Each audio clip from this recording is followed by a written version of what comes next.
Oke, teman-teman, ini memang hari raya ya. Jadi ini karena Pak Kaisar ini kebetulan dia sempat juga hari ini.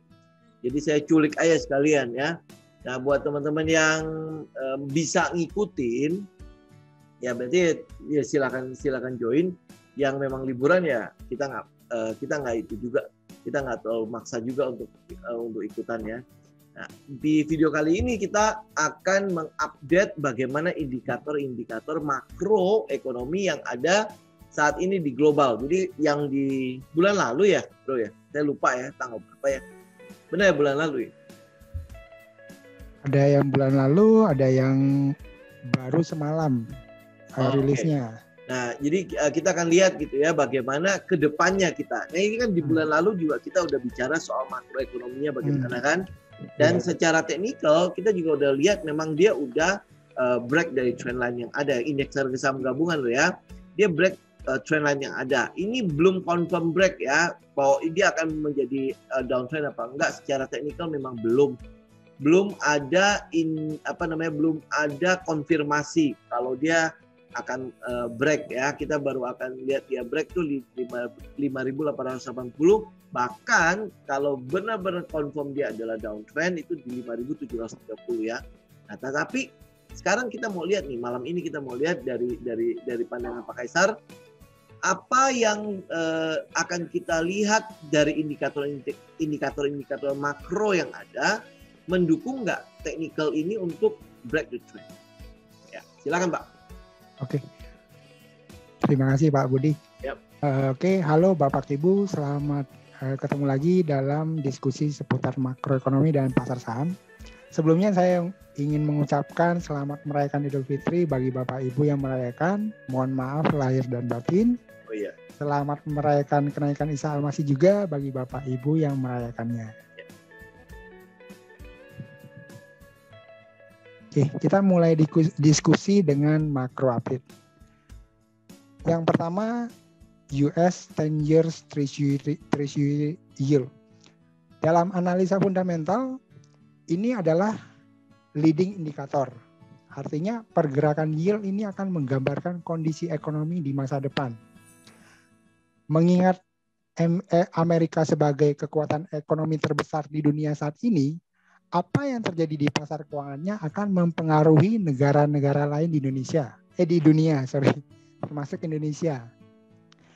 Dalam setiap yield curve inversion, hampir semua berakhir dengan resesi ekonomi, baik Amerika dan dunia, seperti yang terjadi di akhir 2018. Yield curve inversion menandakan bahwa akan terjadi resesi ekonomi Amerika dengan atau tanpa adanya COVID-19 di tahun 2020. Nah, apa yang terjadi pada yield US Treasury 3 bulan pertama tahun ini menggambarkan akan terjadi pemulihan ekonomi yang kuat di Amerika. Yield yang pada awal tahun berada di angka 0,9%-an sempat menyentuh 1,778% atau naik hampir 100%. Dalam makroekonomi, kenaikan yang terlalu ekstrim seperti ini menyebabkan gejolak di pasar keuangan. Proyeksi para ekonom, yield akan ditutup di antara 2,5% sampai 4% tahun ini, atau terjadi kondisi pertumbuhan ekonomi yang overheat. Berikutnya GDP. GDP ini lagging indikator, artinya nilai GDP mencerminkan pertumbuhan ekonomi yang sudah terjadi sebelumnya. Jadi rilis GDP tidak terlalu berpengaruh ke pasar saham karena pasar biasanya sudah price in GDP yang akan diumumkan. Tapi biasanya pergerakan indeks harga saham sejalan dengan rilis angka GDP. Tahun lalu secara tahunan angka GDP kita minus, tapi pasar saham ditutup positif. Nah, ini sebenarnya suatu anomali yang seharusnya sudah kita antisipasi. Slide ini adalah data GDP Amerika dan Indonesia. Yang atas ini Amerika, yang bawah Indonesia. Nah, GDP kuartal 1 sudah dirilis. GDP kuartal 1 Amerika tumbuh 6,4% secara kuartalan. Sementara Indonesia masih minus 0,96%. Jadi terdapat gap yang besar dalam hal pertumbuhan ekonomi.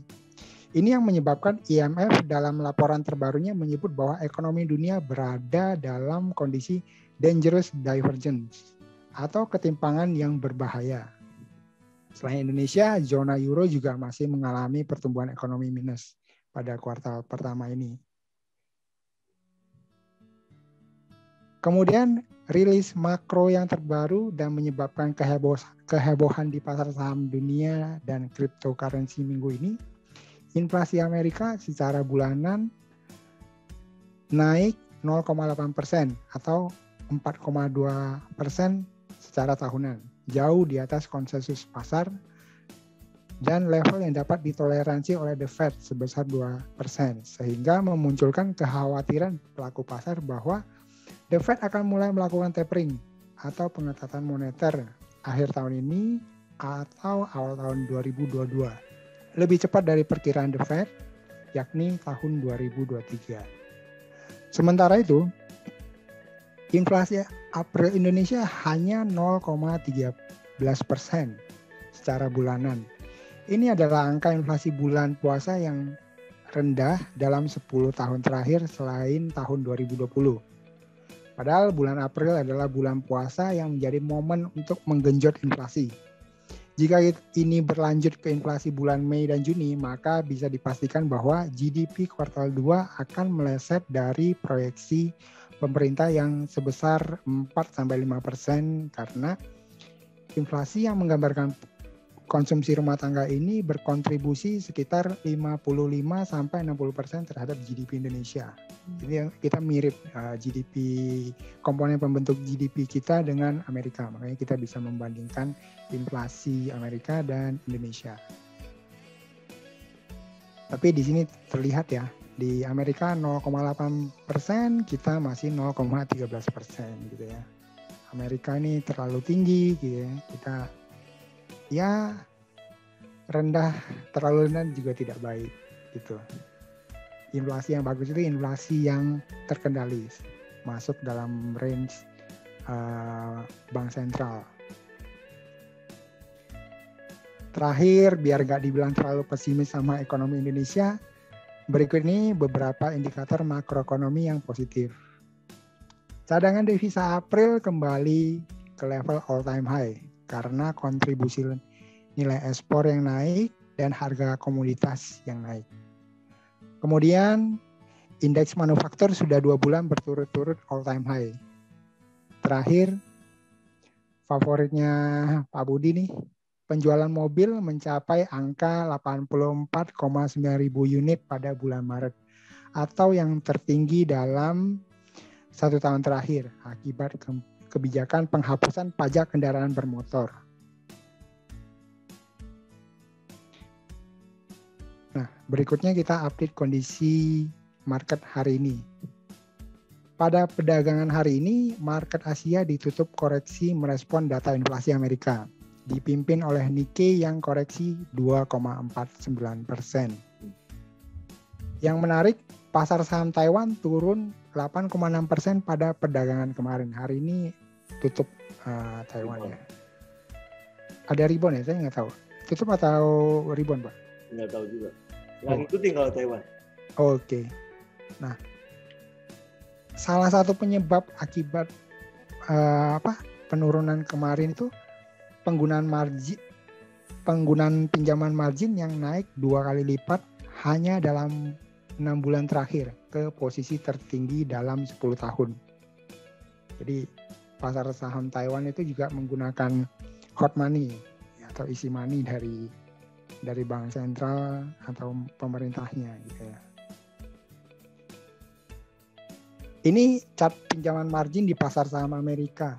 Sama seperti Taiwan tadi, pinjaman margin naik gitu ya, dalam jumlah yang fantastis. Ini membentuk sudut 90 derajat ini ya. Dari 2020 ke 2021. Akibat dari The Fed dan pemerintah Amerika yang menggelontorkan stimulus moneter dan fiskal gitu ya. Tapi kenaikan margin debt ini tidak didukung oleh kenaikan harga saham seperti yang terjadi pada akhir tahun lalu gitu. Belakangan margin debt-nya nambah tapi kenaikan saham sudah mulai terbatas gitu. Sehingga mulai muncul kasus margin call. Gitu ya. Kita seperti sedang mengulang sejarah pasar saham seperti yang terjadi di Jepang tahun 90. Untuk menggenjot pertumbuhan ekonomi yang melambat, Bank Sentral menurunkan suku bunga. Namun hal ini malah digunakan untuk pembelian saham sehingga pasar saham Jepang menjadi bubble. Ketika Bank Sentral mulai menaikkan suku bunga, panic selling terjadi dan membuat pasar saham hancur. Ini juga menimbulkan dampak terhadap ekonomi Jepang secara makro hingga saat ini. Orang Jepang jadi lebih berhati-hati dalam berinvestasi. Hal ini kemudian terjadi hampir di seluruh dunia ketika pandemi COVID-19 muncul dan Bank Sentral menurunkan suku bunga. Orang-orang menggunakan pinjaman dengan bunga ringan untuk membeli saham atau cryptocurrency. Bisa dibayangkan dampak terhadap pasar saham dan cryptocurrency ketika Bank Sentral mulai melakukan perubahan kebijakan.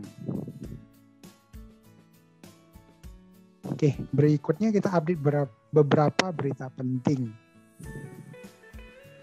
Yang pertama, Biden mengumumkan bahwa pemerintahannya akan menerapkan kenaikan pajak bagi si kaya untuk mengurangi defisit fiskal dan membiayai pembangunan. Hanya saja kenaikan pajak ini masih harus dapat persetujuan dari Senat dan belum tahu kapan akan diterapkan. Kenaikan pajak ini juga akan menjadi pemicu panic selling di pasar saham. Selanjutnya, Indonesia juga tidak mau ketinggalan dalam hal menaikkan pajak. Berhubung pemerintah Indonesia juga tekor banyak dalam hal anggaran penanggulangan COVID. Tidak ada makan siang gratis untuk setiap kebijakan yang diambil pemerintah. Selanjutnya, Yellen sempat mengungkapkan bahwa The Fed seharusnya menaikkan suku bunga untuk mencegah ekonomi dari overheat. Namun pernyataan ini kemudian langsung diralat setelah menimbulkan panic selling di pasar saham. Berita terakhir yang bikin heboh hari ini, Bapak Pom-Pom Internasional men-tweet bahwa Tesla akan menghentikan penggunaan Bitcoin dalam transaksinya. Ini membuat pasar cryptocurrency anjlok dalam hari ini ya, koreksi dalam hari ini. Sekian update dari saya sebagai pembuka diskusi hari ini. Terima kasih. Oke, thank you Pak. Ini teman-teman kalau misalnya ada pertanyaan silakan ya teman-teman bisa tanyakan ya. Mungkin ini bisa itu nggak? Kita mau lihat gini, hubungannya dengan inflasi. Tadi kan ada kata-kata inflasi kan. Inflasi Amerika kan 0,8 lebih, itu naiknya cukup banyak kan. Sedangkan kita punya itu 0,13. Ya kita bilang naiknya terbatas aja lah ya. Iya. Apa yang membuat perbedaan itu? Sama-sama mengeluarkan stimulus tuh. Amerika ngelontorin stimulus, Indonesia juga ngelontorin stimulus. Nah, kok mereka punya inflasi bisa naik begitu tingginya, sedangkan kita enggak? Apakah uang kita ditabung, mereka dibelanjakan atau bagaimana? Enggak juga. Pertama dalam sisi jumlah ya Pak ya. Mungkin jumlah di sana tuh kan luar binasa ya, 1.400 yang stimulus terakhir gitu ya. Belum lagi yang tahun lalu gitu ya. Nah, kalau di total kan 2.000 USD gitu per orang gitu. Nah, kalau Indo kan BLT-nya cuma 300.000 per orang gitu ya, jauh sekali, jomplang. Terus bantuan langsung tunai juga sudah dihentikan Pak tahun ini gitu ya. Subsidi gaji juga sudah dihentikan. Terus belanja konsumsi retail juga masih terbatas gitu, karena penciptaan lapangan kerja di kita tuh masih belum pulih gitu. Pandemi kan secara angka masih, meskipun udah turun tapi tetap masih ada gitu. Jadi inflasinya itu tidak tercipta karena pendapatan masyarakat turun gitu. Nggak kerja gimana bisa belanja gitu ya.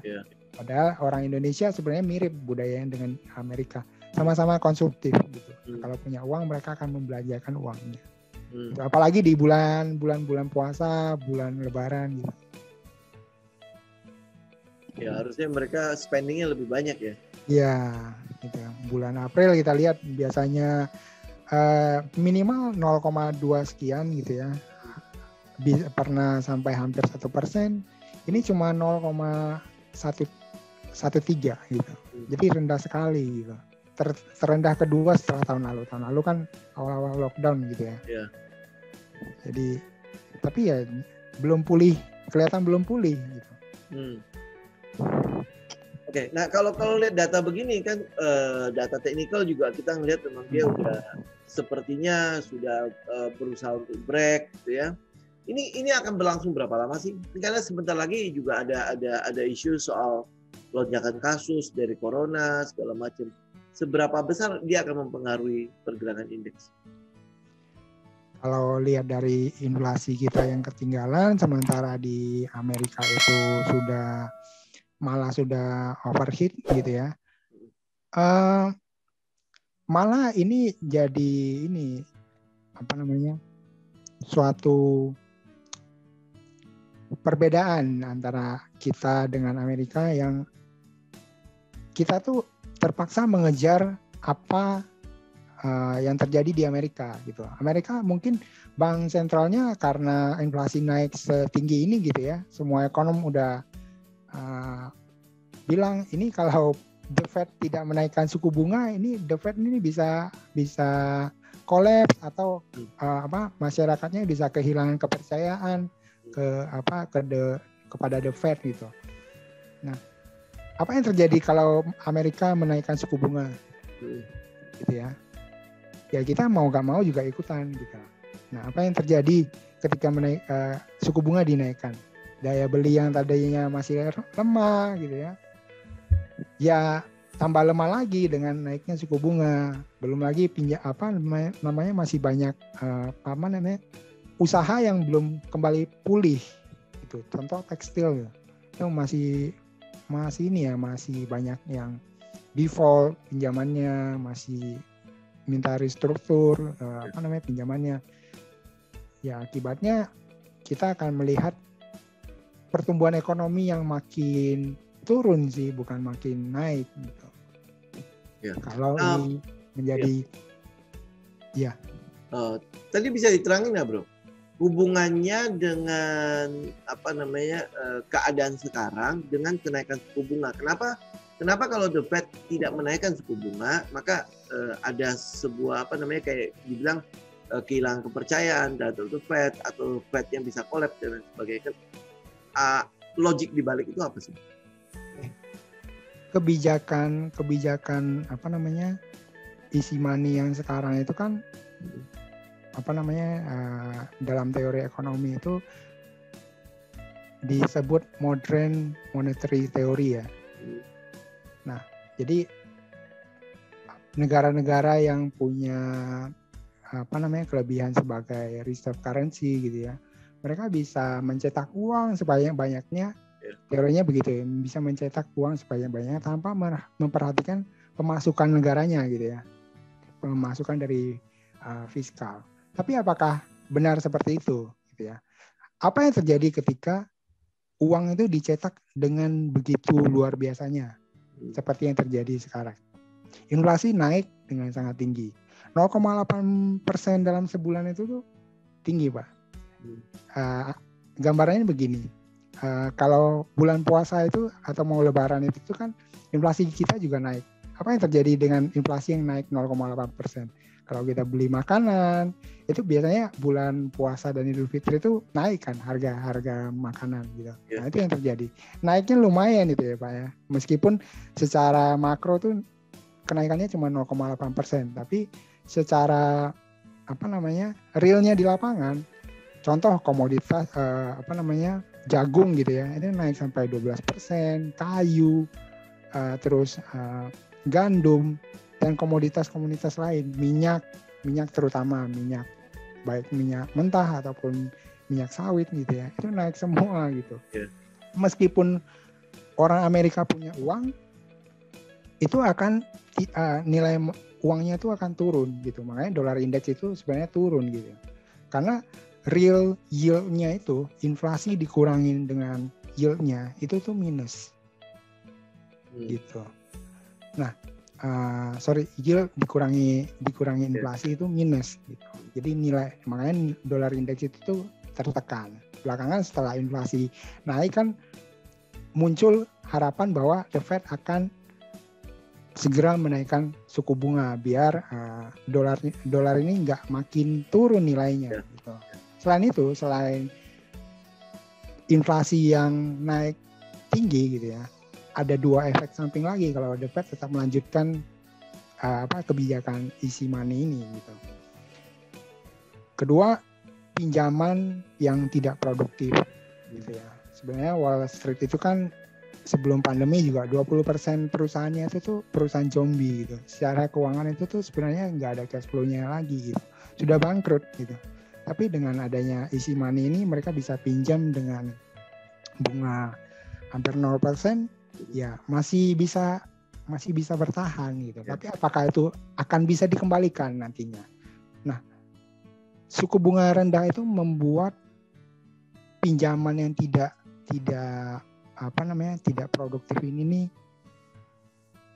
membengkak gitu. Ini juga yang menjadi alasan kenapa Bank Indonesia meskipun ngasih likuiditas begitu banyak, bank itu cenderung menahan, bank-bank besar itu cenderung menahan kreditnya. Karena kalau dia nyalurin kreditnya gitu ya, tapi si debitur itu tidak bisa balikin pinjamannya, itu akan membuat resiko terhadap bank itu jadi meningkat. Gitu. Kemudian pinjaman negara juga meningkat. Jadi negara kan wah ini yield itu rendah gitu ya. Ya udah kasih stimulus gitu, kasih spending besar-besaran. Nah, itu 3 resiko yang biasanya terjadi ketika bank sentral itu melakukan pelonggaran moneter atau cetak uang lah bahasa awamnya. Ya. Ini ada pertanyaan, Bro. Kalau pertumbuhan ekonomi US itu bagus, berarti jelek untuk ekonomi di luar US. Artinya di luar itu jadi risk off.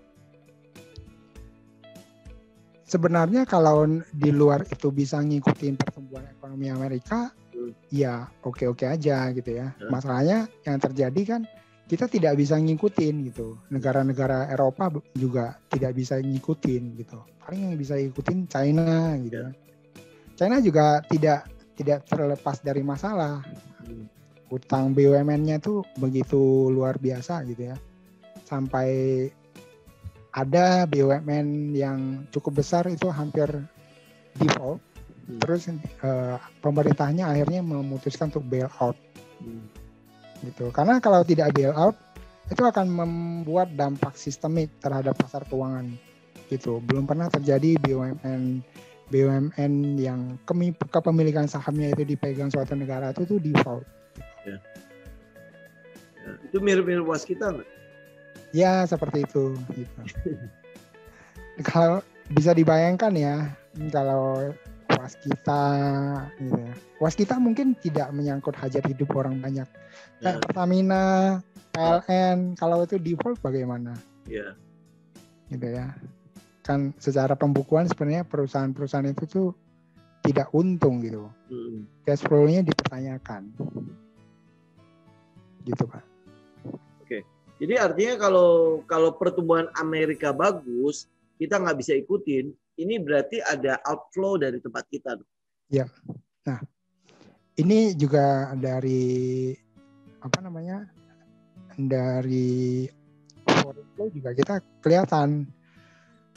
Di 2008 kan begitu the Fed quantitative easing kan ada foreign flow yang masuk ke Indonesia gitu, ke emerging market, nggak cuma Indonesia aja gitu. Tahun ini itu nggak terjadi gitu, karena dana asing ini nih orang asing ini sudah tahu gitu, investor asing sudah tahu bahwa negara-negara lain itu tuh emerging market itu tidak mampu untuk memulihkan ekonominya secepat Amerika. Gitu. Kalau mereka masuk ke sini ya temporary aja gitu. Begitu sudah ada tanda-tanda perubahan kebijakan, mereka segera kabur lagi gitu. Ini belum memperhitungkan ini ya Pak ya, belum memperhitungkan kondisi penyebaran COVID ya gitu ya. Kita anggapnya itu COVID itu udah nggak ada, emerging market sudah mampu mengendalikan COVID gitu. Oke. Ada peluang nggak kalau misalnya terjadi rotasi gitu ya, jadi dari smart money itu dari sektor-sektor yang tadinya kayak misalnya sektor batubara kan sekarang lagi kinclong banget tuh, atau komoditas lain tuh kan lagi kinclong semua tuh, ya ada peluang nggak mereka masih stay di sana atau sebenarnya mereka udah mencoba untuk menempatkan dana mereka di sektor-sektor yang defensif? Kalau saya sih berpendapat iya, mereka tuh juga melihat bahwa ya sekarang ini terjadi super cycle komoditas gitu ya. Harga komoditas mulai dari minyak mentah dan lain-lain itu naik, bahkan jagung aja naik gitu ya. Tapi apakah kenaikan ini sustain gitu ya? Begitu The Fed nanti merubah kebijakan atau pemerintah federal Biden menerapkan pajak, otomatis kan daya beli mereka juga turun gitu ya. Pertumbuhan ekonomi mereka tuh langsung menurun lah gitu. Jadi komoditas juga nggak punya alasan untuk naik lebih tinggi gitu. Ini cuma kenaikan komoditas itu lebih ke masalah supply yang tidak seperti kondisi sebelumnya gitu. Secara demand sebenarnya tidak setinggi sebelumnya. Cuma negara-negara tertentu yang demand-nya naik gitu. Amerika ya naik. Tapi ya negara-negara yang kayak Indonesia demand-nya kan nggak naik gitu. Iya. Ini apa negara-negara lain? Produksi batubara kita juga turun kan? Iya. Ini apa negara-negara lain tuh membeli energi, coal, oil gitu kan untuk melakukan pembangkit listrik karena penduduk negaranya itu sedang mining crypto. Karena sampai Elon Musk itu sampai itu kan membatalkan untuk menerima Bitcoin di Teslanya dia karena ini Tesla tidak go green gitu. Enggak lah, itu bahasa politisnya Elon Musk aja gitu. Dia juga pinter gitu ya, dia lihat inflasi itu naik sekencang itu ya, dari targetnya The Fed 2% sekarang 4,2%, dia nggak mau ambil resiko. Ini udah The Fed bulan ini masih aman, bulan ini tidak ada FOMC meeting gitu ya, nggak ada pertemuan The Fed gitu ya, baru akan ketemu 15 sampai 16 Juni gitu. Nah, dia udah tahu bahwa The Fed akan melakukan sesuatu, atau paling enggak mereka akan mulai consider lah, ini berbahaya nih inflasi kalau naik 0,8% ini di sektor real ini akan kena dampaknya gitu. Ya karena otomatis harganya ikutan naik ya. Iya. Oke. Nah, tadi balik ke Treasury 10 years itu ya, yang yield itu kan sebenarnya korelasinya kalau kita lihat ya, yield naik harusnya diikuti oleh kenaikan pada indeks harga indeks sahamnya juga gitu. Nah, itu gimana Bro lihatnya? Ya, kalau memang secara normal yield naik itu diikuti dengan pertumbuhan ekonomi gitu ya. Pertumbuhan ekonomi, orang risk on gitu ya. Menjual aset-aset yang aman gitu ya, semacam obligasi, terus pindah ke saham gitu. Tapi yang terjadi kan saham udah kemahalan, terus harga obligasi itu udah all time low gitu ya, sempat all time low. Jadi dan harganya itu sempat naik, bahkan di salah satu hari di bulan Februari itu terjadi kondisi yang belum pernah terjadi sepanjang sejarah di pasar obligasi Amerika gitu. Itu ada istilahnya gitu ya, untuk para trader bond gitu ya. Mereka juga kaget, wah ini luar biasa ini kenaikannya. Makanya prediksi harga US Treasury yang 10 tahun itu sampai akhir tahun bisa minimal bisa 2% atau sampai 2,5% minimal. Proyeksi kebanyakan para ekonom ya. Ya. Gitu. Ini yang tadi Bro bilang divergence itu ya. Jadi yield naik tetapi malah terjadi penurunan pada indeks. Oh bukan, kalau itu lebih ke pertumbuhan ekonomi. Gap antara pertumbuhan ekonomi negara maju, negara yang menggelontorkan banyak stimulus dengan negara yang stimulusnya itu ya untuk so-so aja gitu. Iya, so-so aja gitu. Terus nggak berhasil lagi gitu ya menangani pandemi gitu ya. Nah, ini ngomongin pandemi dulu sebentar ya. Kalau ini kan kita udah lihat nih di negara sekitar kita, ini ngomongin Asia Tenggara aja lah ya, di negara sekitar kita kayak Malaysia, Singapura, Filipina, terus Thailand segala macam itu kan udah mengalami lonjakan nih setelah terjadi kasus yang melandai. Ini sekarang udah mulai ada second wave gitu kan. Nah, Indonesia kan belum terjadi. Ini sih saya asumsi aja ya, semoga tidak terjadi ya. Kalau seandainya terjadi second wave, ya ini Bro lihat masih ada itu nggak peluang, kan kita udah ngeluarin stimulus lumayan gede ya, dan utang negara itu kalau nggak salah 48 atau 54% ya sekarang dari PDB. Sekarang per posisi Maret hampir 42%. 40 ya, nah, udah 42%. Itu kan kita udah keluar lumayan banyak nih untuk biayain penderita COVID, untuk biayain stimulus, untuk biayain vaksinasi segala macam. Nah sekarang kalau terjadi lonjakan, ini yang lonjakan yang kedua, kira-kira bagaimana usaha pemerintah dalam pandangan? Sebenarnya ya pemerintah juga kalau kita lihat kewalahan untuk membiayai ini ya untuk penanggulangan COVID gitu. Tekor sudah 1.000 triliun lebih, tapi ya pandemi begini-begini aja, ekonomi belum balik normal gitu. Makanya pemerintah tuh perlu mencari dana tambahan untuk membiayai ini.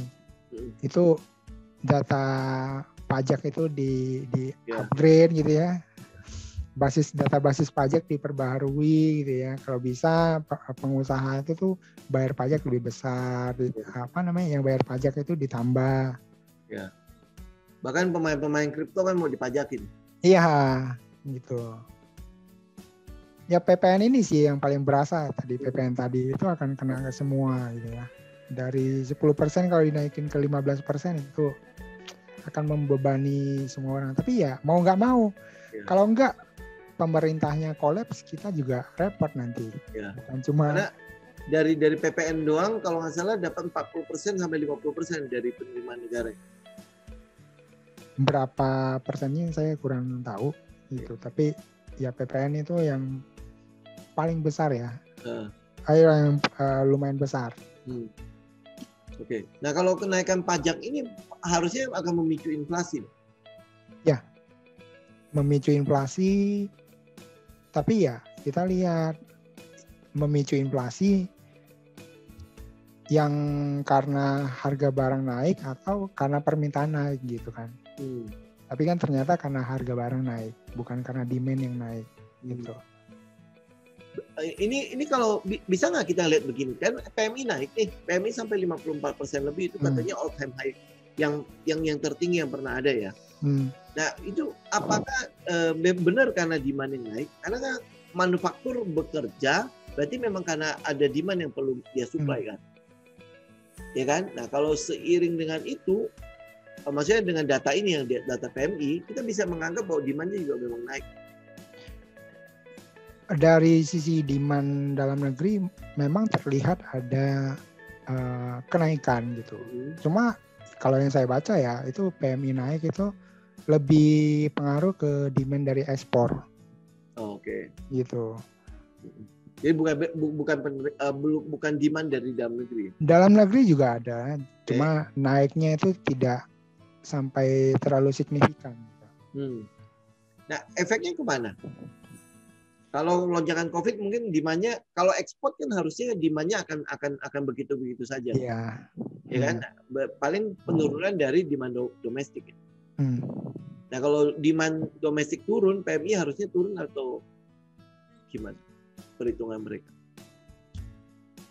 Harusnya seperti itu ya, karena ekspor dan impor kita tuh tidak terlalu pengaruh ke GDP kita. Gitu. Kita banyak kontribusi GDP kita tuh banyak dipengaruhi oleh konsumsi dalam rumah tangga dalam negeri, sama expand pemerintah, gitu, belanja pemerintah. Oke. Nah,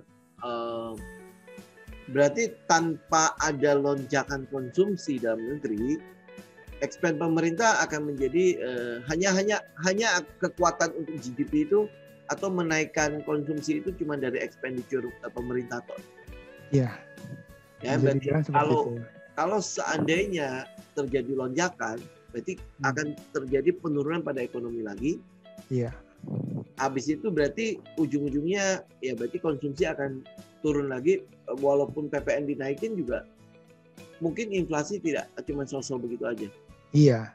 Berarti kita nggak mungkin, istilahnya dalam keadaan sekarang kita nggak mungkin mengejar bagaimana perkembangan data ekonomi di Amerika. Iya, bisa dibilang seperti itu ya, gitu. Oke. Sudah ada contohnya. Taiwan itu kan sebelumnya tidak ada kasus lokal gitu ya. Ya. Itu salah satu alasan kenapa marketnya panic selling begitu heboh, karena terjadi kasus lokal, cuma berapa kasus lokal gitu ya yang diumumkan. Ditambah lagi dengan kondisi Amerika yang inflasi Amerika yang luar biasa gitu ya. Nah itu kayak kena double jab gitu. Iya. Ini mungkin kalau hari ini bursa efek Indonesia buka, saya rasa sih udah confirm break sampai ke 5.800 kali ya. Iya, jadi kemungkinan seperti itu. Jadi sebenarnya baik teknikal ataupun fundamental ataupun bandarmologi, foreign flow itu semuanya sejalan gitu ya. Nah, saya nggak pernah bilang, oh ya teknikal itu tuh nggak berguna gitu ya.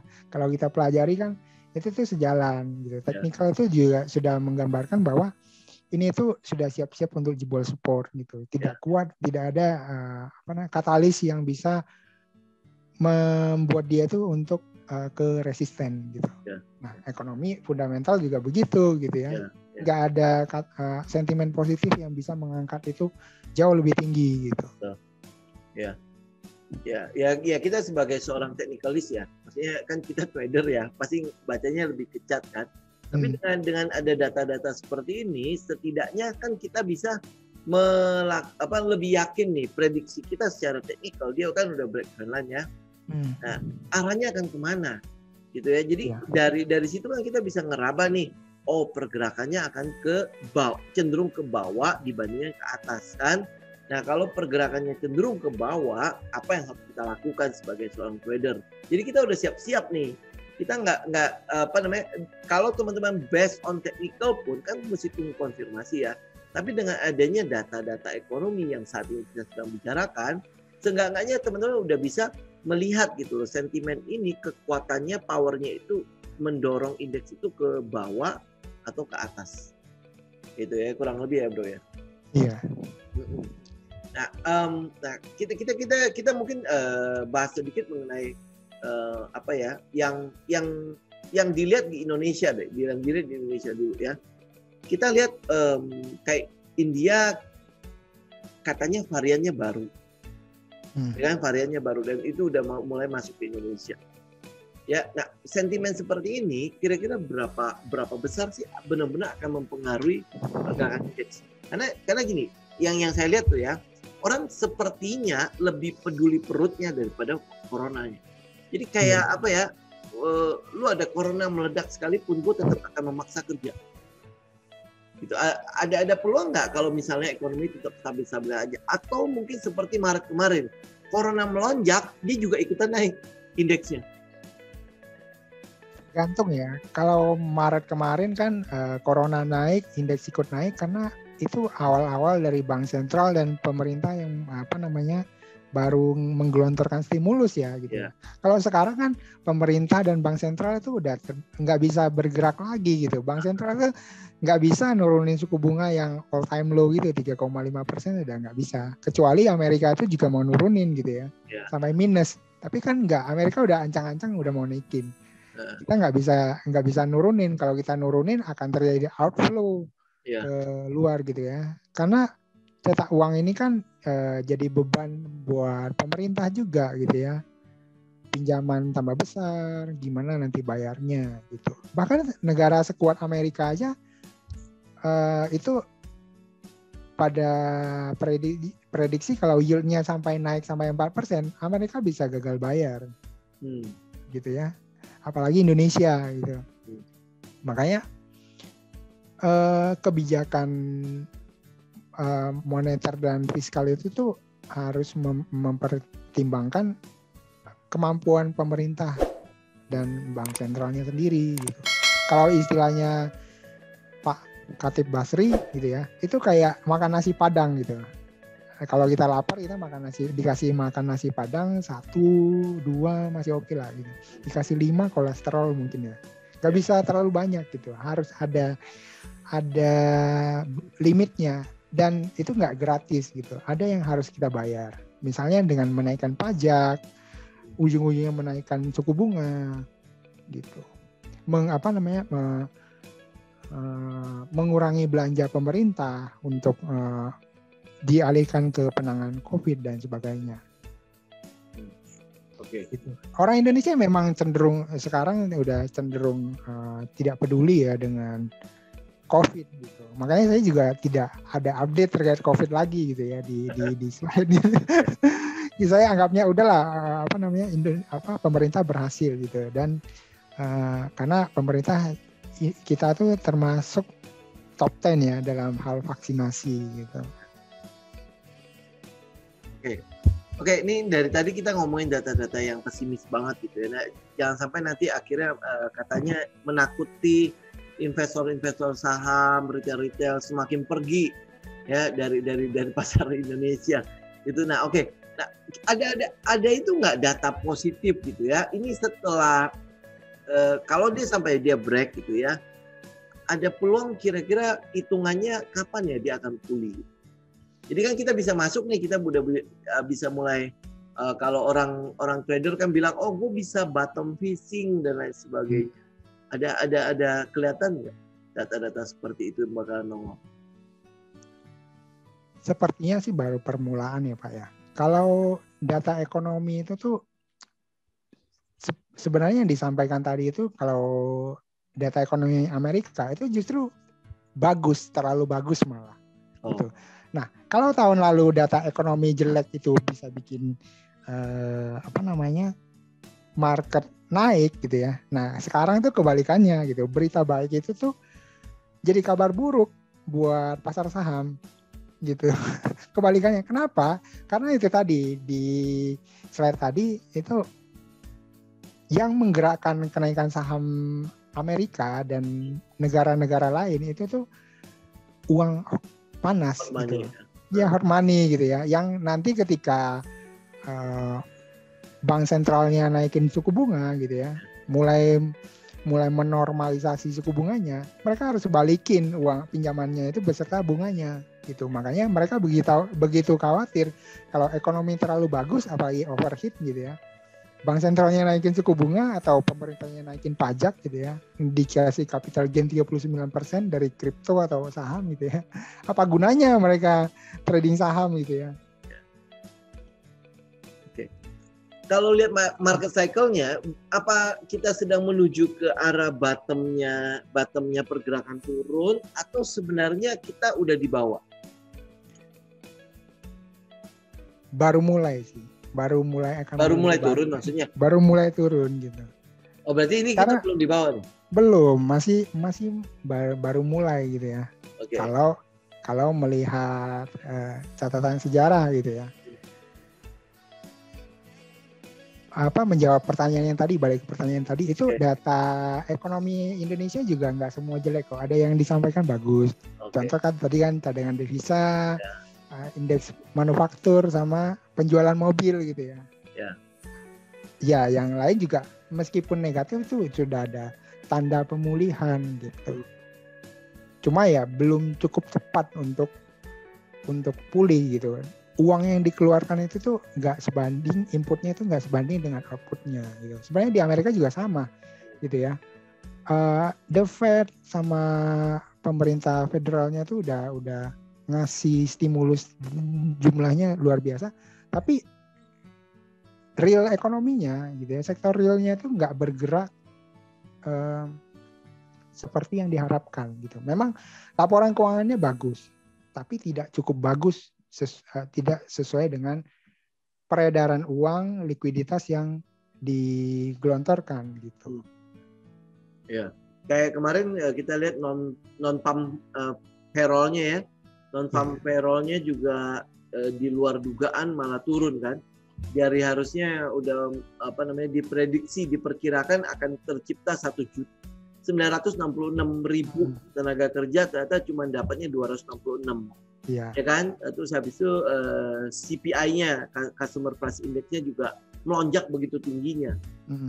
Ya kan? Nah, data seperti itu apa menunjukkan bahwa sama kayak yang tadi Bro jelasin seperti itu atau seperti apa? Ini apa baru permulaan atau bagaimana?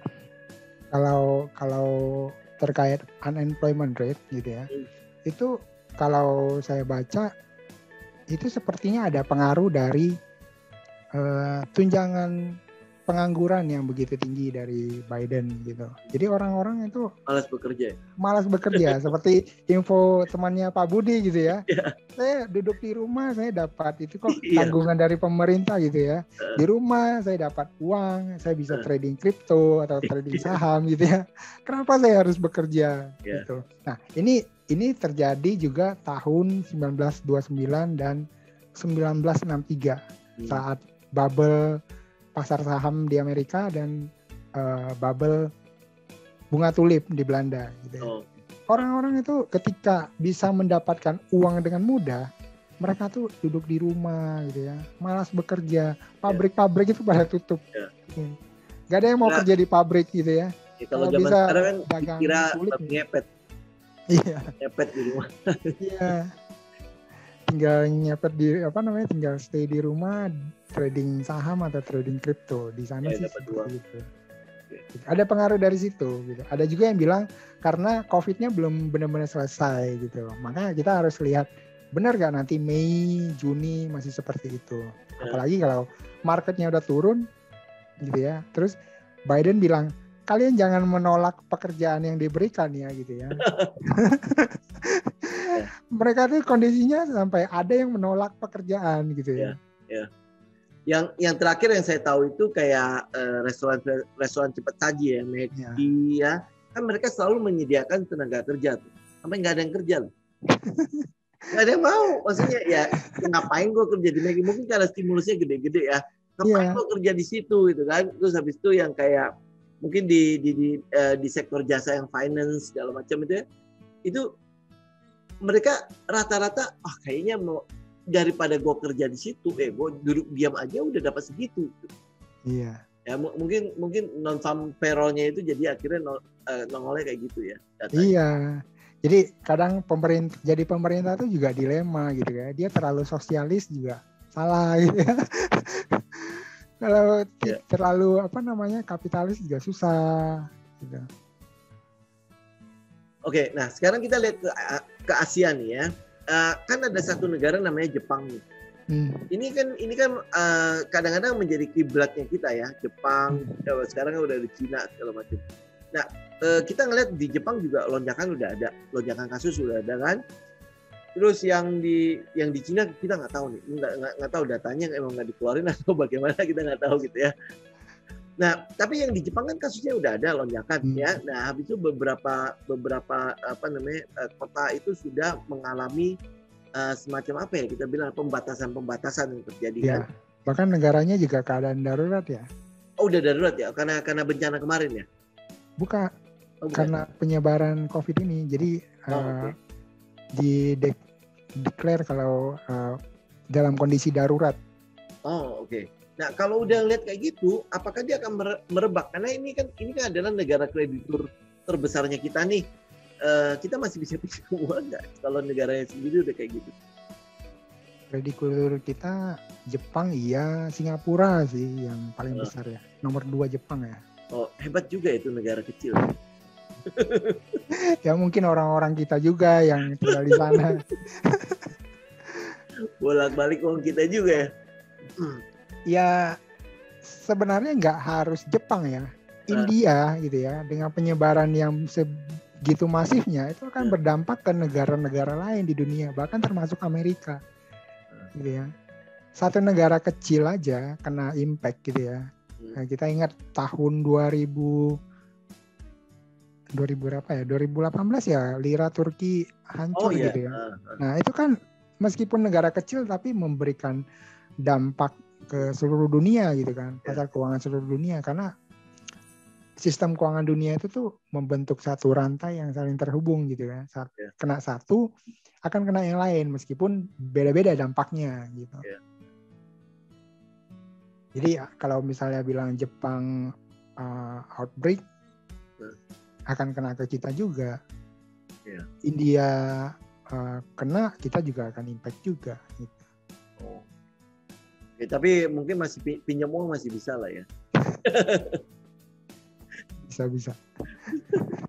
Oke, teman-teman masih ada pertanyaan gitu buat makroekonominya? Kalau ada silakan di kolom chat ya. Nah, bro, ini makanya dari tadi kan kita itu lagi cerita soal tadi yang terakhir itu data terakhir apa yang mobil. Itu kan meningkat tapi nggak meningkat signifikan sebenarnya. Iya. Ya kan? Yang kita lihat dari teknikalnya Astra sendiri memang masih ada koreksi di situ. Terus habis itu IMAS ya, yang Indomobil juga kita ngelihat memang kayaknya memang ada penjualan yang begitu tinggi. Terakhir itu pameran apa yang namanya ya, IMS ya. Iya, yang itu kan tembus, itu ya. Ya tembus 1 triliun kalau nggak salah kan? Apa berapa triliun ya? Bukan sepi ya itu ya. Tapi dia online kan? Ya kan? Nah, maksudnya itu bisa tembus begitu tingginya. Nah, yang bro lihat ini apakah juga menjadi sebuah apa ya kita bilang ya, ada sebuah keyakinan dari golongan menengah sama menengah ke atas. Karena kan kalau bisa beli mobil kan nggak mungkin golongan menengah ke bawah kan. Nah, menengah ke atas sampai menengah ke bawah itu apa namanya? Dia udah mulai kayak udah trust dengan keadaan ekonomi yang ada sekarang, atau hanya memanfaatkan PPNBM yang 100% karena gue punya uang nih nggak kepake kan, ini lagi ada diskon gila-gilaan, apa gue ambil aja. Nah ini ada satu data lagi, Honda sama Toyota itu sampai inden rata-rata Juni-Juli loh. Iya. Nah kemungkinannya sih seperti itu, masyarakat menengah dan menengah ke atas itu sebenarnya mereka tuh kalau dampak terhadap ekonominya akibat pandemi itu bisa dibilang paling minimal lah gitu. Mereka punya uang masih punya tabungan gitu yang bisa tuh buat mereka tuh belanja. Cuma mereka menahan belanja aja. Nah begitu dikasih stimulus keringanan pajak gitu ya, mereka memanfaatkan itu, apalagi itu cuma berlaku tahun ini ya, dan 3 bulan pertama itu yang benar-benar paling tinggi ininya pengurangan pajaknya, selebihnya kan enggak gitu. Selebihnya mungkin enggak ya. Berarti ini bakalan menjadi lonjakan karena PPN yang diterapkan tinggi, nah habis itu udah nggak ada lagi. Iya. Oke, berarti sepertinya sih begitu karena balik lagi kan, kalau misalnya belinya cash gitu, kalau misalnya belinya kredit, era suku bunga ini nih udah ancang-ancang akan berakhir juga gitu kan. Apa mereka mau kredit kalau misalnya promo bunga kredit itu tuh nggak seperti sekarang lagi gitu. DP 0% ya kan? Iya, gitu. Oke, ini artinya data ini mungkin akan memberikan dampak sementara kok. Makanya kita lihat juga harga ASI juga asing yang punya barang cenderung distribusi gitu ya, Ya. daripada mereka koleksi gitu. Wah, ini retail ini pada euforia dengan story pajak gitu. Wah, kalau ada kesempatan jual, kenapa mereka nggak jual gitu? Mereka udah hold lama gitu. Ini kesempatan mereka buat jual. Ya, ini ada apa namanya, ada pernyataan nih. Ini kalau pandemi begini berani cash out persen langsung dapat surat cinta tuh. Maksudnya berani cinta dari pajak. Cash out dari mana nih? Kalau dia beli mobil 100%, kalau gitu. berani 100% itu langsung kena itu surat cinta lu. Iya. Sekarang petugas pajak itu tuh sangat menyeramkan ya katanya bagi para pengusaha ya. Ngejarnya tuh udah kayak kejar apa gitu. Ya, soalnya pemasukan nggak ada bagaimana? Ya kan? Oke. Nah, bro, ini saya lagi nunggu juga. Ada pertanyaan lagi nggak buat Bro Kaisar nih? Buat apa namanya yang tentang makro? Ya, kalau nggak ada, saya masih mau ngincer satu pertanyaan lagi. Ini makanya ada nggak hitungan kapan bottomnya, bro? Kapan ini kan pasti ada pertanyaan yang ditanyakan, yang pengen diketahui oleh banyak sekali orang kan. Gue bottomnya kapan? Jadi nanti gue kripto gue mau jual, nanti gue mau borong balik saham-sahamnya nih. Nggak ada ya, nggak bisa dihitung seperti itu. Mungkin kita cuma bisa berpatokan dengan kejadian-kejadian yang sudah terjadi dalam periode sebelumnya gitu ya. Kalau misalnya the Fed tapering itu 2013 kan the Fed tapering gitu ya. Kita lihat IHSG itu bottomnya itu turun berapa persen dari high-nya gitu. Atau malah terjadi situasi ekonomi yang lebih buruk dari sekedar tapering aja gitu. Ternyata sistem ekonomi dunia itu mencapai suatu titik jenuh gitu ya, kemudian reset, total ekonomi reset gitu. Jadi reset sih lumayan ya. Biasanya kalau reset tuh berapa persen tuh bisa turun? Nah, kalau kita pakai ukuran krisis saja itu bisa sekitar 50-60% dari high-nya. Ya kalau kita bilang indeks berarti 3.000-an, 3.000 4.000 lah ya. Iya, kita lihat dari krisis-krisis sebelumnya. Gitu. Ya. Karena spending pemerintah dan bank sentral ini tidak gratis gitu. 2013 World Bank itu ada bikin kajian gitu. Kalau government debt itu di atas 70%, itu akan mendiskon future growth. Semakin banyak pinjaman yang dilakukan pemerintah gitu ya, pertumbuhan ekonomi setelahnya gitu ya, itu akan jauh melambat. Kita lihat ekonomi Amerika itu kan dari berapa terus trennya turun. Nah, pada saat zamannya Trump itu masih digenjot lagi gitu. Sebenarnya itu udah akhir dari siklus 10 tahun sama Trump tuh dia bukannya menaikkan pajak, menambah pemasukan negara, dia malah mengurangi pajak gitu. Tapi spending government itu tetap gitu. Akibatnya ya terjadi defisit yang tambah lebar di masanya Trump gitu. Itu jadinya ya ketika terjadi krisis seperti sekarang itu bank sentralnya maupun pemerintah Biden itu kesulitan untuk tidak punya tools yang cukup untuk melawan pandemi. Bandingkan dengan kekuatan ekonomi terbesar Eropa, Jerman gitu ya. Nah, ketika mereka di siklus naik, mereka tuh naikin pajak gitu. Nah, makanya ketika pandemi mereka bisa nurunin pajak gitu. Defisit fiskalnya itu tuh bisa ditekan gitu. Bisa dilihat debt to GDP ratio-nya Jerman itu tuh bagus. Gitu. Mereka punya planning yang bagus lah, pandai mengelola fiskalnya gitu. Negara Eropa pertama yang masuk dalam krisis yang GDP-nya sampai 2 kali minus itu kan mulai Jerman duluan apa Prancis duluan? Itali. Oh, Itali duluan. Iya. Itali ya. Bukan Jerman sih enggak ya. Oke. Tapi masalahnya adalah yang kita mau lihat itu berarti kita nggak bisa memprediksi lah ya di mana bottom kita berada. Mungkin kayak kita teknikal lah, kita juga nggak pernah tahu ya bottomnya ada di mana gitu.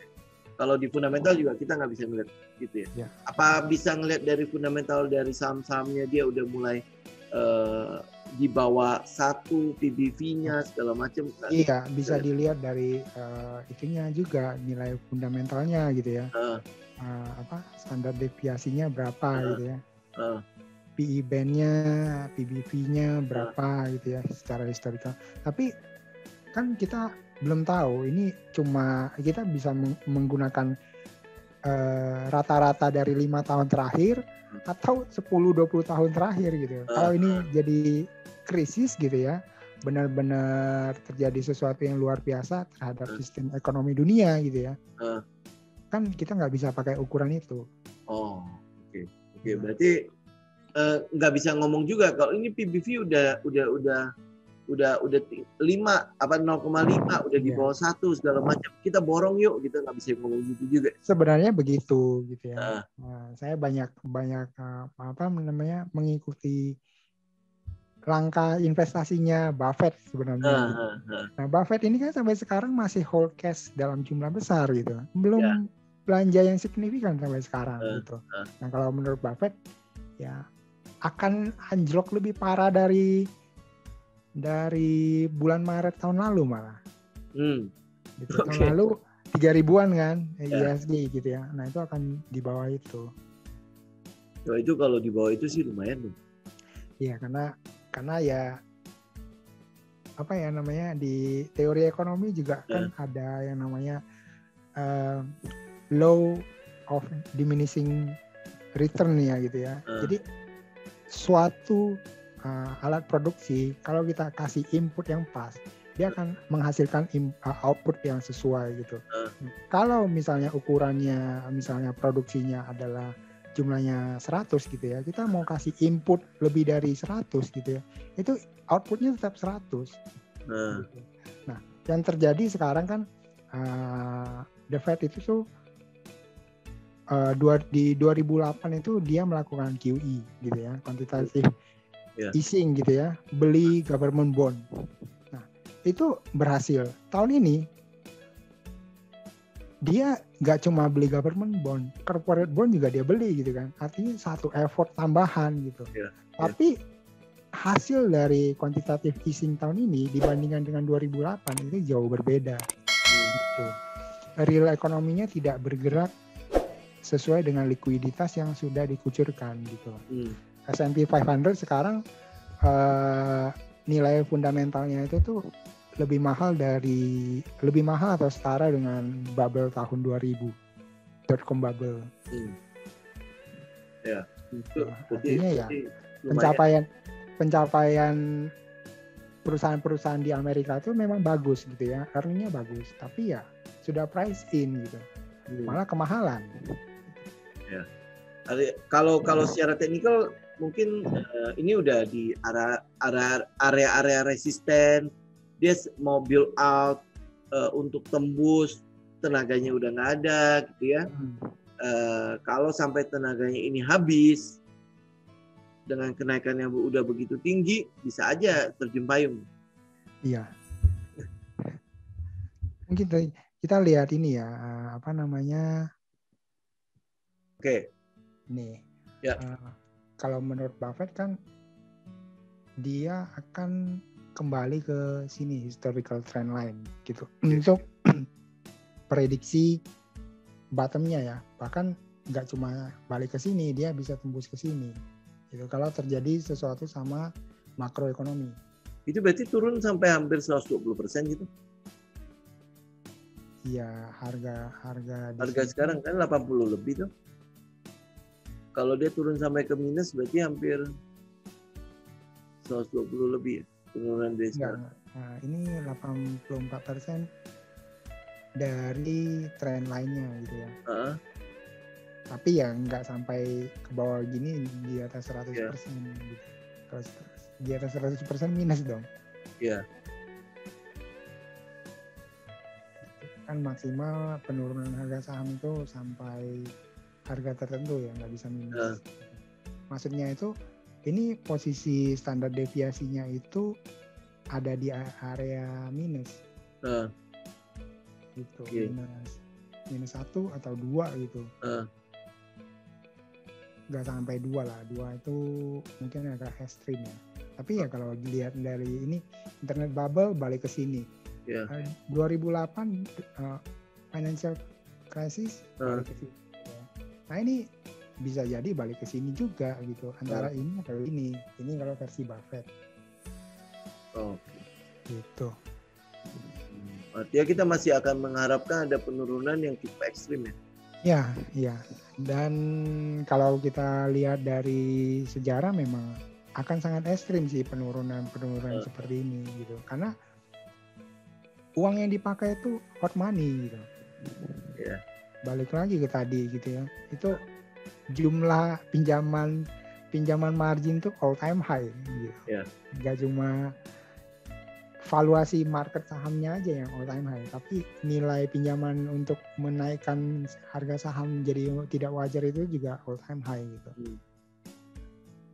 Makanya Buffett sampai sekarang hold cash keras, mungkin alasannya itu gitu. Ya karena memang udah marketnya udah terlalu tinggi ya. Udah kayak nggak masuk akal lagi kenaikan harga sekarang. Iya, sampai dia juga bilang selama ada special purpose acquisition company dia nggak bisa melakukan akuisisi gitu. Karena kan harga perusahaan sekarang itu tuh dinilai dengan tidak wajar gitu. Ya kayak di Indo juga Bang Arto gitu ya. Itu nilainya tidak masuk akal gitu. Saya kemarin habis kita diskusi Pak, saya coba lihat ini ya si Arto ini bagaimana gitu ya. Saya kunjungin Instagramnya, followernya cuma 4.000-an, terus pada komplain itu bang nggak ada ATM-nya gitu. Iya, kan digital nggak ada ATM dong. Lah kan tetap perlu uang fisik Pak, gimana kita digital semua, emang mau bayar pakai ini semua gitu kan. Kan beli bakso atau beli apa kita perlu uang cash juga Pak. Dan ini Gojek ini saya bulan lalu tuh ngalamin gitu ya, transaksi belum capai limit dibilang udah capai limit gitu, dibatasin Gojek di Gojek itu tuh kita nggak bisa transaksi lebih dari 20 juta untuk akun premium dalam 1 bulan gitu. Nah, artinya kan orang-orang yang pakai Gojek ini nih punya kemampuan yang terbatas gitu.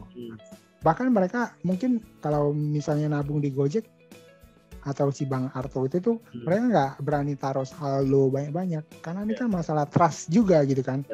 Bank itu kan masalah trust juga gitu ya. Yang dijual adalah banyak penduduk Indonesia yang belum tersentuh oleh bank gitu ya. Mereka mengincar segmen itu, mencoba untuk supaya jadi nasabahnya mereka gitu, curi pangsa pasar yang belum tersentuh sama bank konvensional saat ini gitu.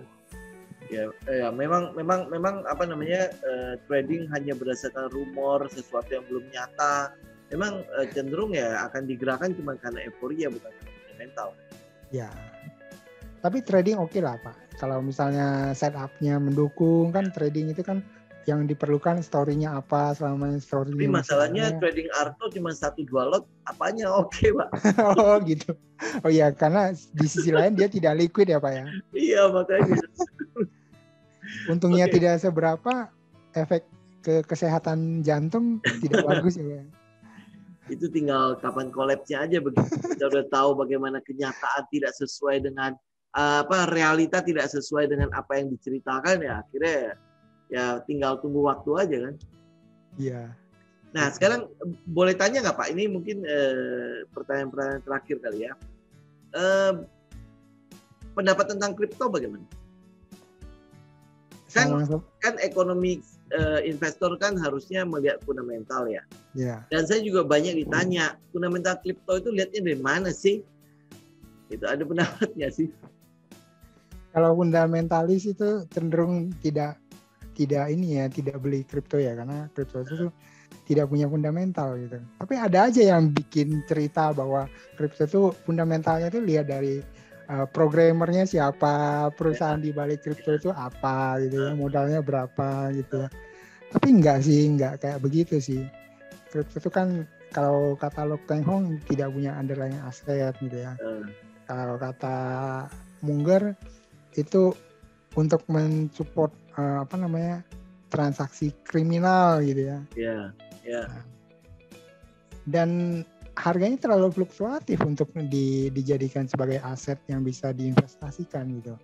Hari ini aja minus berapa persen itu, bisa 20%, belasan persen gitu. Enggak sih, fundamentalis itu cenderung enggak. Dan sebagai orang IT, saya enggak melihat ini sesuatu yang bernilai bagaimana sih. Katanya nanti kalau simpan kripto nanti bisa kayak ini loh, kayak Bitcoin. Bitcoin kan dulunya tidak ada artinya, Pak. Ya kan, sekarang itu berarti sekali katanya begitu. Kalau di ilmu komputer sesuatu yang hari ini bernilai di masa depan bisa tidak bernilai sama sekali. Lebih serem lagi karena basic dari ilmu komputer kan 0 dan 1 gitu ya. Hari ini yang bernilai 1 besok bisa jadi 0 gitu. Nah, ini susah ya menerjemahkan 1 sama 0-nya itu ya. Tapi kalau jadi pembuatnya aja nggak jelas, Pak. Siapa programmernya, siapa penciptanya nggak jelas. Saya orang Jepang dan sekarang dia nggak udah nggak ingat lagi algoritmanya. Nggak jelas, Pak. Oke, ini pertanyaan yang terakhir yang mungkin saya mau tanyakan ya, Pak. Soal IT ini sebenarnya. Benar nggak sih ada IT yang bisa lupa dengan bagaimana algoritma yang sudah dia pernah bikin? Kalau algoritma itu terlalu kompleks, bisa-bisa aja sih, Pak. Kan kayak kripto gitu, kayak BTC kan, katanya dia udah pernah bikin cuman bisa di-generate berapa puluh juta gitu kan. Nah, untuk menambahkan itu dia udah lupa bagaimana algoritmanya. Ada nggak sih seperti itu di IT? Bisa aja, karena kan algoritma itu kan susunan penyelesaian masalah gitu ya. Bisa saja kita kalau penyelesaian masalahnya itu yang di-build itu panjang gitu ya, bisa aja kita lupa gitu bagaimana menambahkan itu prosedur yang masuk ke sana gitu.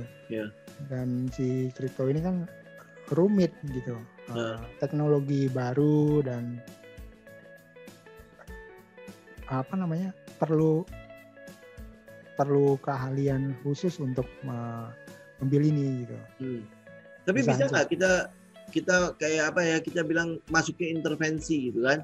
Oh, ini algoritma saya udah lupa nih ya, tetapi kan saya masih bisa masuk ke dalamnya kan?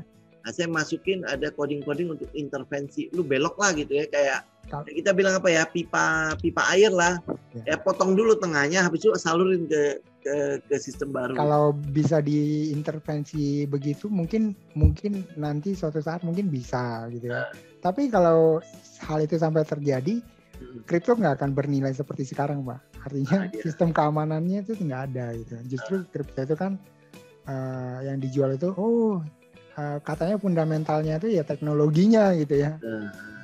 Kalau teknologinya bisa dibelokkan begitu, ya kacau, nanti yang transaksi kripto lagi trade gitu ya, tiba-tiba hilang gitu apa yang dia beli. Gitu.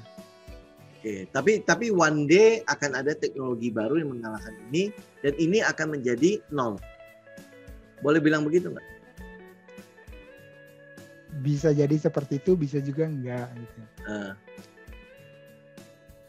Tapi ya perkembangan teknologi itu sangat cepat, bisa saja gitu.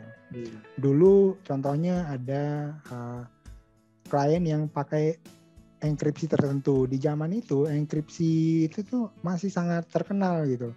Nah sekarang enkripsi itu tuh udah nggak aman, bisa dibobol dengan mudah gitu. Harus pakai jenis enkripsi yang lain gitu. Nah, itu kira-kira gambaran dari sisi teknologi IT gitu. Apa yang dulu terlihat keren, hari ini bisa terlihat tidak biasa aja gitu. Kayak internet di zaman tahun 90-an gitu kan, begitu heboh gitu. Ya, sekarang ya biasa aja gitu. Masih pakai telepon ya, bunyinya masih tit, nah itu udah masuk. Ya, oke. Teman-teman, kalau tidak, ini ada, ini pertanyaan, saya nggak perlu ngomong ya Pak ya. Katanya apa, ada yang punya ribuan BTC, salah satu menteri di Indonesia. Tapi kita nggak tahu ya, biasanya kan udah urusan sama kripto kan karena nggak ada fundamentalnya, ya mau nggak mau dikasih berita-berita seperti itu ya, disuguhin berita-berita seperti itu. Jadi ya kita susah juga mempercayai begituan ya. Ya kalau misalnya ini tidak diatur dengan baik, malah ada oknum pemerintah yang ikut, ini ketika nilai aset ini turun gitu ya, atau bubble-nya pecah, itu akan membawa dampak kemana-mana gitu. Belanda ketika bubble tulip pecah, itu ekonominya tuh terpuruk belasan tahun loh baru pulih. Gitu. Amerika juga sama gitu ya. Bubble 1929 pecah itu sampai 16 tahun ya, atau lebih dari 10 tahun baru kembali gitu.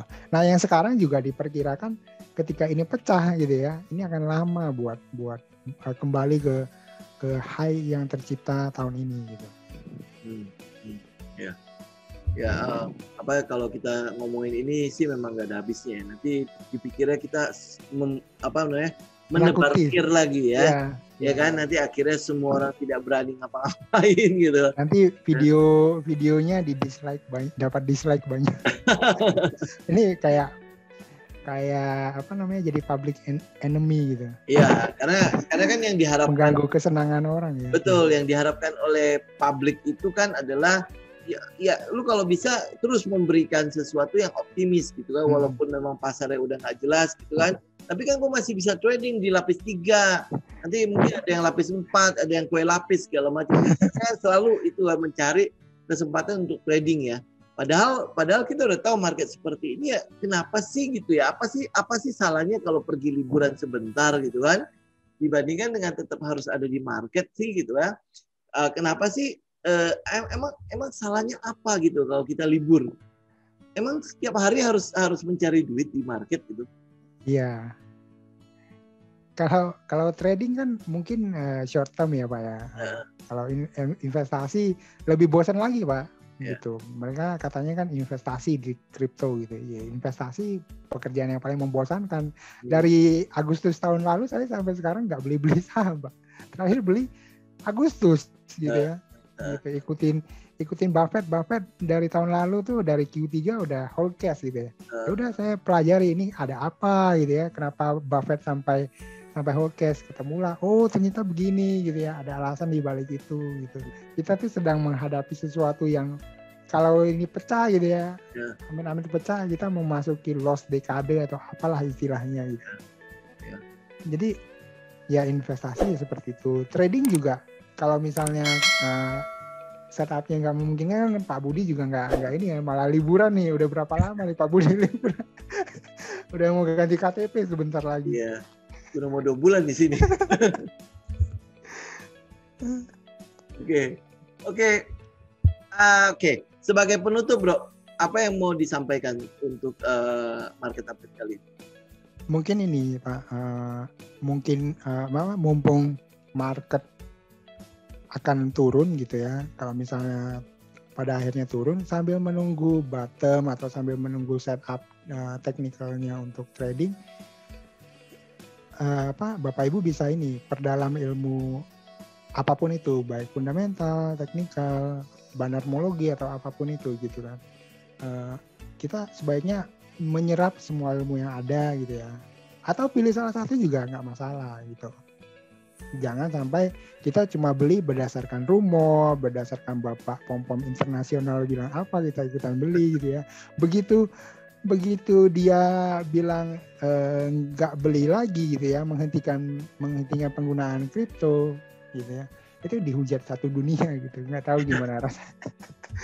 Nah, jadi intinya sih kita mesti belajar gitu ya, mesti tahu lah apa yang kita lakukan gitu. Kita kan mau berperang, kita juga harus tahu kondisi medan perang gimana. Sebaiknya begitu. Itu sih Pak, gitu. Tidak ada yang superior di antara fundamental, teknikal gitu. Saya sampai hari ini juga masih belajar gitu ya, baik teknikal, bandarmologi, fundamental gitu. Oke. Thank you untuk waktunya Pak Kaisar ya. Nanti teman-teman untuk teman-teman mau follow Pak Kaisar ada IG ya, IG-nya apa Pak? Economist.investor Pak. Oke, economist.investor ya, itu IG-nya, baru IG ya Pak ya? Iya. Belum berencana ke YouTube ya? Enggak Pak, karena sebenarnya pertama saya sibuk Pak. Ini kan bukan pekerjaan saya gitu ya untuk bikin analisa begini gitu ya. Cuma saya gerah aja gitu dengan para tukang pom-pom yang ketika market lagi euforia kemarin itu tuh semua orang kok tiba-tiba jadi ahli fundamental gitu ya. Bahkan yang fundamentalis mikro itu tuh menerjemahkan kondisi makro itu dengan kurang tepat menurut saya gitu. Ini pendapat ekonom mana yang dia kutip gitu, kayak contoh inflasi 0,5% sebulan itu dibilang biasa aja gitu. 0,5% itu nggak biasa aja gitu. Inflasi yang luar biasa, bukan biasa aja. Itu akhirnya saya buat di IG gitu. Tapi ya peminatnya udah berkurang karena market juga turun gitu kan, viewernya juga udah turun gitu. Tapi ya udah gitu. Saya share aja analisa secara makronya gitu ya. Karena saya lama